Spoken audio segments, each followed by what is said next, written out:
你有冇曾經試過喺生活入面用肯定句嚟提升自己嘅心態，或者嚟達成目標呢？但係你知唔知喺唔同嘅腦電波狀態之下去讀肯定句，效果係唔一樣㗎？如果你喺 beta 波嘅腦電波狀態下面去讀肯定句，可能讀幾百次都冇咩用。今日就等我哋一齊嚟了解一下當中嘅秘密。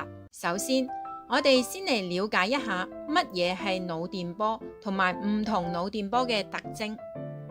腦電波或者叫腦波，就好似大腦入面嘅音樂，每一種嘅波形代表住唔同嘅活動同埋情緒。當你喺做唔同嘅事情，或者感受到唔同嘅情緒嗰陣，呢啲腦波就會改變。通過腦電圖 EEG 可以測量到腦電波。腦電波通常被分為5個種類：Delta 波、Theta 波、Alpha 波、Beta 波同埋 Gamma 波。呢啲腦電波唔單止反映咗我哋嘅心理狀態，仲影響住我哋嘅情緒同埋認知能力。